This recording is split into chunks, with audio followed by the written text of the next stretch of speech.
Please stand by for this ABS-CBN News Update.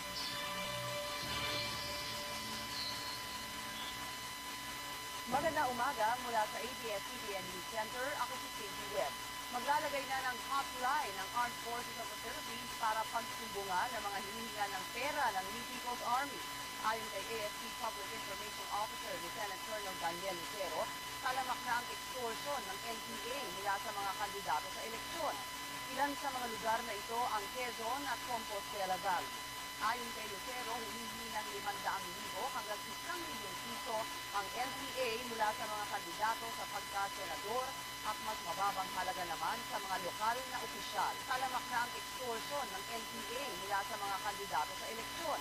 Ilan sa mga lugar na ito ang Quezon at Compostela Valley. Ayon kay Lucero, humihingi ng 500,000 hanggang 1 milyong piso ang NPA mula sa mga kandidato sa pagka-senador at mas mababang halaga naman sa mga lokal na opisyal. Talamak na ang extortion ng NPA mula sa mga kandidato sa eleksyon.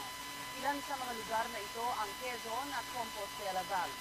Ayon kay Lucero, humihingi ng 500,000 hanggang 1 milyong piso ang NPA mula sa mga kandidato sa pagka-senador at mas mababang halaga naman sa mga lokal na opisyal. Talamak na ang extortion ng NPA mula sa mga kandidato sa eleksyon.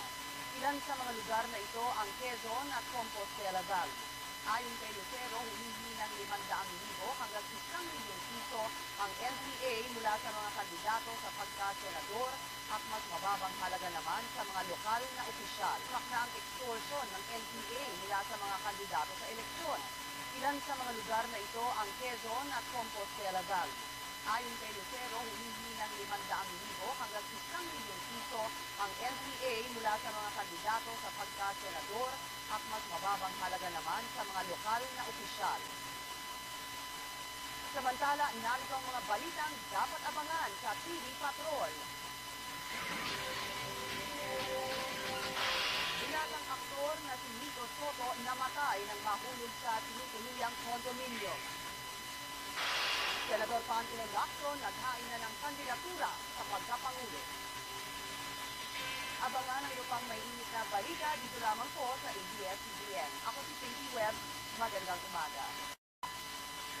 Please stand by for this ABS-CBN News Update.